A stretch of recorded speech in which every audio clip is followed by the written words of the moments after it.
Hello students, welcome to my channel Step by Step Mathematics. Today I will start the chapter 4 Simple Equations of class 7. चलो फिर simple equations के बारे में जानते हैं। आपके पास बेटा जैसे कई बार होता था क्वेश्चंस आते हैं 5 plus blank is equal to 15।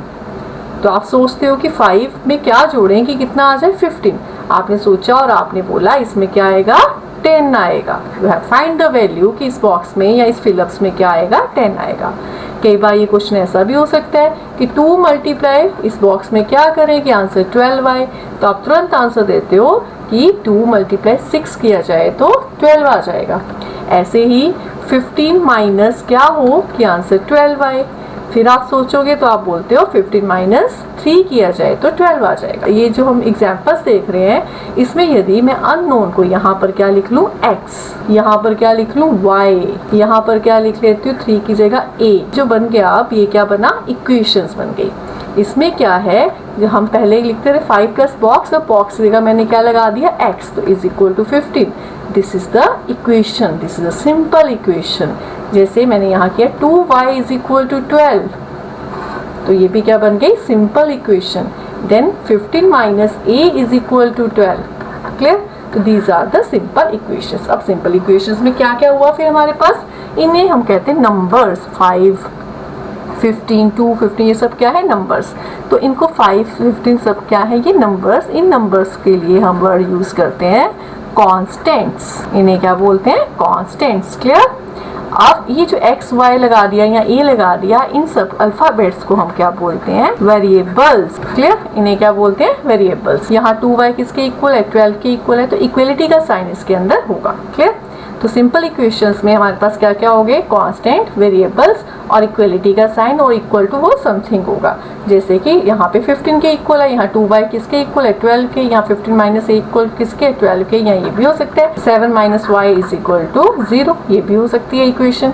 तो these are the examples of simple equations and this is the concept of simple equation. Now we will start the exercise 4.1। अब एक्सरसाइज 4.1, अब एक्सरसाइज 4.1 में हमारे पास क्या है, complete the last column on the table. Last column को हमें complete करना है। जैसे इक्वेशन से देखिए यहाँ पे x plus 3 is equal to 0, ये फर्स्ट इक्वेशन क्या है x प्लस 3 किसके इक्वल है 0। तो कह रहा है क्या x की वैल्यू 3 इस इक्वेशन को सेटिस्फाई करती है कि नहीं। मीन्स कि यदि ये वेरिएबल जो x है वो किसके इक्वल है 3, तो क्या ये दोनों साइड्स आपस में इक्वल आती है कि नहीं। इक्वेशन का मतलब क्या होता है कि लेफ्ट हैंड साइड इस तरफ को हम क्या बोलते हैं लेफ्ट हैंड साइड, और इस तरफ को क्या बोलते हैं right hand side. Left hand side और राइट हैंड साइड आपस में क्या होनी चाहिए इक्वल होनी चाहिए। जैसे कि एक तराजू होता है तो तराजू में दोनों चीज़ें क्या होनी चाहिए इक्वल होनी चाहिए। क्लियर? तो ये हमें चेक करना है, तो इसको करते हैं। तो x प्लस 3 किसके इक्वल है 0। अब इसके लिए हम क्या करेंगे, यहाँ क्या बोला x की वैल्यू कितनी है 3, तो यहाँ इस इक्वेशन में हम x की जगह पर क्या लिखेंगे 3। तो 3 प्लस 3 इज इक्वल टू 0 क्या आता है कि नहीं आता, तो चेक किया 3 प्लस 3 कितना है 6, ये तो 0 के इक्वल नहीं आया, तो यहाँ लिखेंगे नो, ये इस इक्वेशन को सेटिस्फाई नहीं करता है। क्लियर? अब जैसे सेकंड पार्ट है, सेकंड पार्ट को भी देखते हैं। सेकंड पार्ट में हमारे पास है x प्लस 3 वही इक्वल टू 0 है, तो उसने कहा कि क्या x 0 इसको सेटिस्फाई करता है, इसको आपस में बराबर करता है कि नहीं करता। तो हम यहाँ भी वही काम करेंगे, x की जगह क्या पुट करेंगे 0। तो 0 प्लस 3 क्या 0 के इक्वल है, तो 3 0 के इक्वल नहीं है, तो यहाँ पे भी क्या लिखेंगे हम no. Now move to the third part. इस थर्ड पार्ट में हमारे पास है x plus 3 is equal to 0, equation वही है पर x की वैल्यू कितनी दे रखी है -3। अब x की जगह हमें क्या पुट करना है -3, तो -3 प्लस 3 क्या 0 के इक्वल आता है, तो -3 प्लस 3 तो 0 ही होता है। यहाँ पर दोनों साइड्स क्या होगी इक्वल होगी, हमारे तराजू में दोनों तरफ चीज़ें क्या आ गई इक्वल आ गई, तो यहाँ हम लिखेंगे यस। क्लियर? ऐसे ही हम ये फोर्थ और फिफ्थ पार्ट करेंगे। अब सिक्स्थ पार्ट को देखते हैं। सिक्स्थ पार्ट में हमारे पास है 5x इज इक्वल टू 25। ये 5x का मतलब है 5 किससे मल्टीप्लाई हो रहा है x से। अब यहाँ हमें x की वैल्यू कितनी दे रखी है 0, कहता है x यहाँ पुट करते हैं यदि 0 इस साइड तो वो 25 के इक्वल आएगा। तो चेक करते हैं क्या x की वैल्यू यहाँ 0 पुट करते हैं, 5x मीन्स 5 मल्टीप्लाई 0 करते हैं तो क्या वो 25 के इक्वल आ रहा है, तो 5 मल्टीप्लाई 0 तो 0 होता है, ये 25 के इक्वल नहीं आ रहा, तो आप यहाँ क्या लिखोगे, नो, ये x इज इक्वल टू 0 इसको सेटिस्फाई, इस इक्वेशन को सेटिस्फाई नहीं करता। 7th पार्ट में हमारे पास है 5x is equal to 25, equation वही है पर x की वैल्यू अब इसमें कितनी दे रखी है, 5, तो कह रहा आप चेक करो कि x इज इक्वल टू 5 इस इक्वेशन को सेटिस्फाई करती है, तो 5x मतलब 5 मल्टीप्लाई 5 क्या 25 के इक्वल आता है, तो हमें पता है 5 मल्टीप्लाई 5 तो 25 ही होता है, तो ये हमारा क्या होगा, आंसर होगा, ये इस इक्वेशन को सेटिस्फाई कर रहा है। क्लियर। अब 8th पार्ट में है 5x इक्वल टू 25, वही इक्वेशन है पर x कितना दे दिया, -5।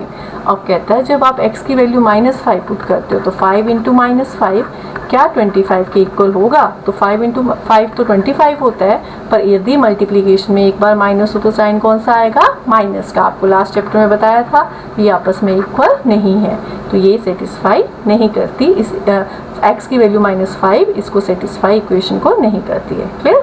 नाउ 9th पार्ट में है m/3 is equal to 2, means m जब 3 से डिवाइड होता है तो वो 2 के इक्वल होता है, पर m क्या है यहाँ पर गिवन, -6, ये वेरिएबल की वैल्यू कितनी है, -6, तो आप यहाँ क्या लिखोगे m की जगह पर, -6 डिवाइडेड बाई 3 क्या 2 के इक्वल होता है, और जब -6 को 3 से डिवाइड करोगे तो क्या आएगा, -2, और 2 के इक्वल नहीं है, तो ये इसको सेटिस्फाई नहीं करता है, m की वैल्यू -6 इस इक्वेशन को सेटिस्फाई नहीं करती है। 10th पार्ट में है m/3 is equal to 2, equation वही है पर m की वैल्यू कितनी दे रखी है, 0। कहता है क्या जब m की वैल्यू 0 पुट की जाए तो इक्वेशन सेटिस्फाई हो रही है, left hand side right hand side के इक्वल आ रही है, तो चेक करते हैं, m की जगह 0 लिखा, क्या 0/3 2 के इक्वल होता है, नहीं जी, 0/3 तो 0 होता है, तो ये इसको सेटिस्फाई नहीं कर रही है। और ना 11th पार्ट में उसने बोला m/3 is equal to 2, equation वही है पर m कितना है अब 6, m 6 है तो यहाँ हम क्या लिखेंगे, m की जगह 6/3 क्या 2 के इक्वल आता है, हाँ जी 6/3 2 के इक्वल ही होता है, तो m की वैल्यू 6 इस इक्वेशन को सेटिस्फाई कर रही है। क्लियर। अब नेक्स्ट क्वेश्चन है question number 2, check whether the value given in the bracket is a solution of the given equation और नॉट। अब इसमें वही काम करना है जो हमने फर्स्ट क्वेश्चन में किया कि जो ब्रैकेट में वैल्यू दे रखी है क्या इस इक्वेशन का सॉल्यूशन है कि नहीं। जैसे फर्स्ट पार्ट में है क्वेश्चन नंबर 2 के n+5 इज इक्वल टू 19, क्या n की वैल्यू 1 इसको इन दोनों साइड्स को इक्वल करती है कि नहीं, हमें ये चेक करना है। क्लियर। तो n की वैल्यू यहाँ पे 1 पुट की, 1+5 क्या 19 के इक्वल आता है, तो हमारे पास 6 जो है वो 19 के इक्वल नहीं आया, left hand side right hand side के इक्वल नहीं है, तो आप लिखोगे नो, ये इसका सॉल्यूशन नहीं है। क्लियर।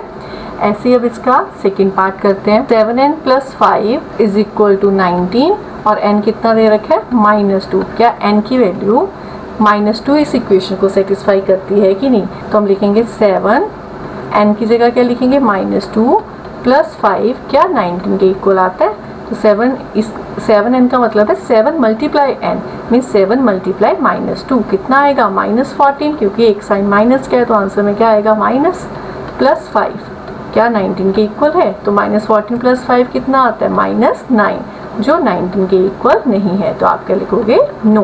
क्लियर। अब इसका सी पार्ट देखते हैं, सी पार्ट में 7n+5 इज इक्वल टू 19 और n कितना दे रखा है आपको, 2, तो यहाँ पे n की जगह आपको क्या पुट करना है, 2, तो 7 × 2 + 5 क्या 19 के इक्वल आता है, तो 7 2 = 14 + 5 क्या 19 के इक्वल है, हाँ जी 19 के इक्वल है, 19 इक्वल टू 19 है, तो ये क्या आ गई, इक्वेशन बैलेंस हो गई, दोनों साइड से इक्वल आ गई, तो ये इसका सॉल्यूशन है। क्लियर।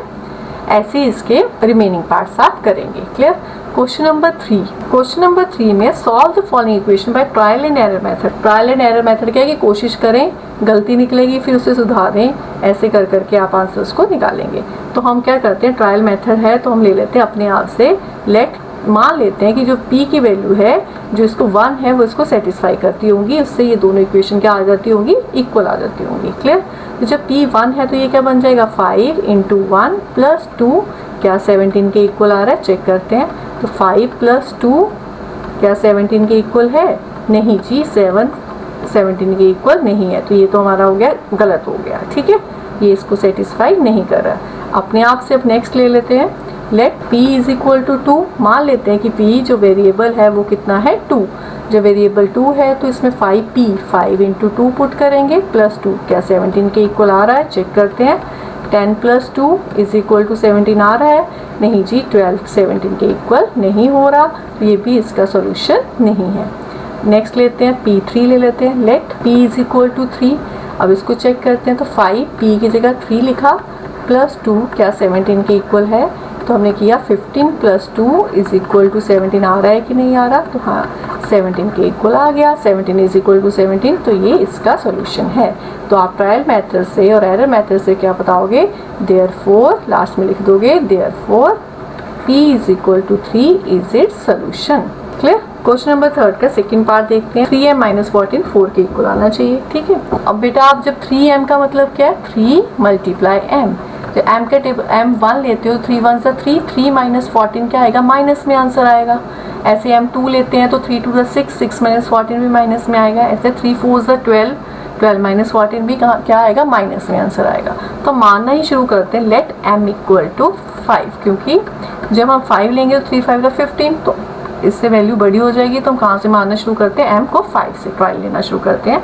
जब m 5 है तो 3 इंटू 5 माइनस 14 क्या 4 के इक्वल आ रहा है? तो 15, 3 इंटू 5 15 माइनस 14 क्या 4 के इक्वल है? नहीं जी, 15 माइनस 14 क्या है? 1, 1 4 के इक्वल नहीं है, तो ये इसका सोल्यूशन नहीं है। आगे लेते हैं, लेट m इक्वल टू 6। जब 6 है तो 3 मल्टीप्लाई 6 माइनस 14 क्या 4 के इक्वल आएगा? चेक करते हैं। 18 माइनस 14 क्या 4 के इक्वल है? तो 18 माइनस 14 कितना आया? 4, तो ये 4 के इक्वल है। तो यस, आप लिखोगे therefore m is equal to 6 is its solution. इस इक्वेशन का सॉल्यूशन क्या है? m की value 6। Next is question number 4, write equations for the following statement. अब ये स्टेटमेंट दे रखी है, इसको इक्वेशन की फॉर्म में लिखना है। जैसे फर्स्ट पार्ट है, the sum of numbers x and 4 is 9। अब इसको इक्वेशन की फॉर्म में लिखना है, मैथमेटिकल फॉर्म में। तो आप कैसे लिखोगे? x सम, तो x प्लस 4 किसके इक्वल है? 9। तो आपको इस फॉर्म में इसको लिखना है। सेकेंड है, the difference between y and 2 is 8। तो y और 2 का डिफरेंस कितना है? 8। तो इसे मैथमेटिकली लिखा या इक्वेशन की फॉर्म में लिखा तो y minus 2 is equal to 8। Difference क्या होता है? माइनस करना। किसका? y और 2 के बीच में अंतर कितने का है? 8 का। तो y minus 2 is equal to 8। Clear? Third part में है, 10 टाइम्स a इज 70। 10 टाइम्स का मतलब 10 मल्टीप्लाई और किससे? a से। तो 10 टाइम्स मीन्स 10a किसके इक्वल है? Is 70 is equal to 70। Clear? Fourth part में number b divided by 5 give 6। तो b नंबर जो है जब उसको 5 से डिवाइड किया जाता है गिव 6, तो क्या देता है? 6। तो b by 5 is equal to 6। b divided by 5 gives मतलब इज इक्वल टू 6। क्लियर?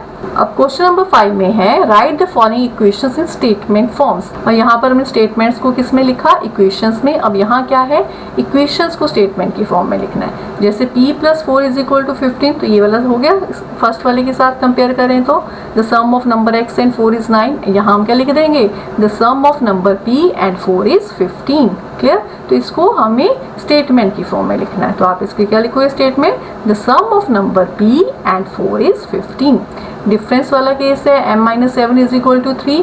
तो सेकेंड वाले के साथ कंपेयर करें, the difference between y and 2 is 8। आप यहाँ क्या लिखोगे? The difference between m and 7 is 3। Clear? 2m is equal to 7। Third वाले से कंपेयर करें, 10 टाइम्स a इज 70। तो आप यहाँ क्या लिखोगे? 2 times m is equal to 7। Clear?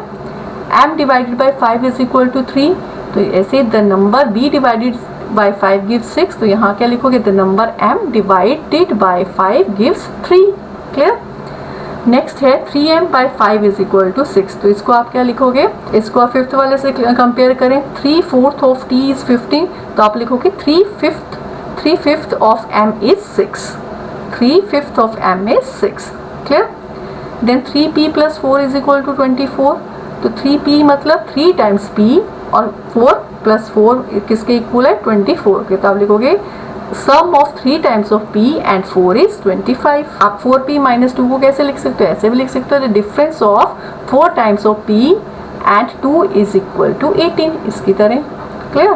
The difference of 4 times of p and 2 is equal to 18। इसको आप लिख सकते हो the sum of 3 times of p and 4 is equal to 25. Clear? 8th part को आप कैसे लिख सकते हो? the sum of half of p and 2 is equal to 8. Clear? Now move to the question number 6. Question number 6 is set up an equation in the following cases. अब आपको equation बनानी है और ये स्टेटमेंट दे रखी है. Irfan says that he has 7 marbles more than 5 times the marbles Parmeet has. कि इरफान के पास परमीत से 5 गुना मार्बल से 7 ज़्यादा मार्बल हैं. Irfan has 37 marbles. इरफान के पास टोटल कितने मार्बल्स हैं? 37. अब इसको इक्वेशन की फॉर्म में लिखना. उसमें हिंट दिया take m to the number of Parmeet marble. ये परमीत के पास कितने मार्बल है? m.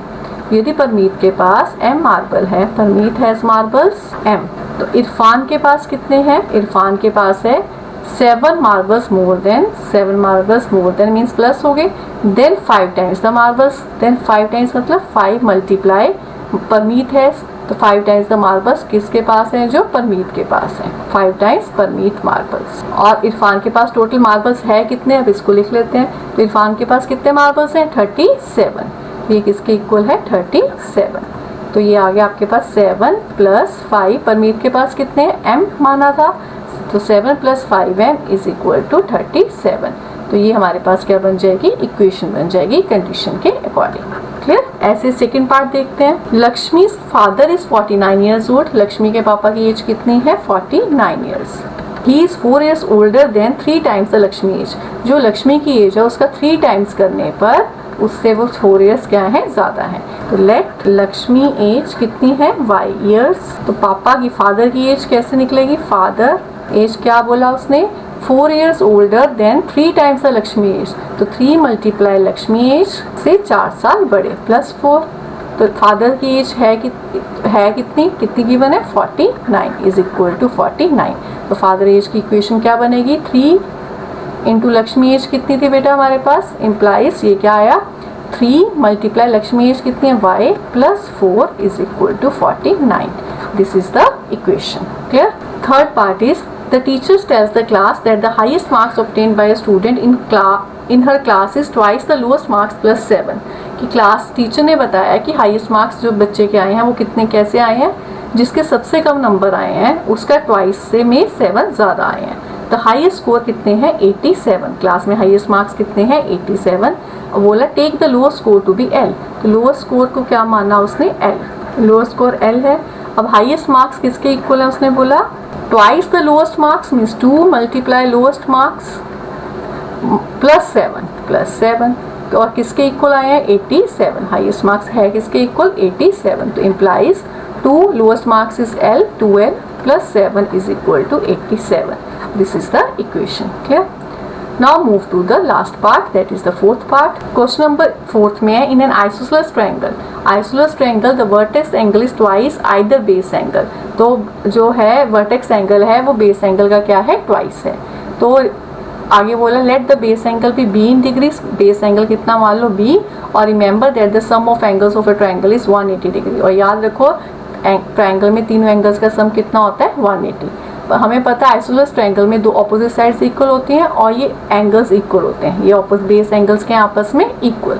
तो यदि उसने बोला लेट द बेस एंगल भी b, तो ये भी b डिग्री होगा और ये भी क्या होगा? b. तो लेट बेस एंगल कितना है? b. अब वर्टेक्स एंगल किसके इक्वल बोला उसने? Twice either the base angle means 2 multiply base angle. तो बेस एंगल कितना है? b. तो वर्टेक्स एंगल हमारे पास कितना आया? 2b. फर्स्ट एंगल ए कितना आ गया? 2b. Sum of angles in a triangle is 180 means 2b. Angle A 2b के इक्वल था plus b plus angle C भी b के इक्वल है इज इक्वल टू 180. तो 2 प्लस 1 कितना हो गया? 2 3 4. 4b is equal to 180. ये हमारे पास क्या बन जाएगी? इसकी इक्वेशन बन जाएगी. I hope you understand the exercise 4.1. Thanks for watching my video.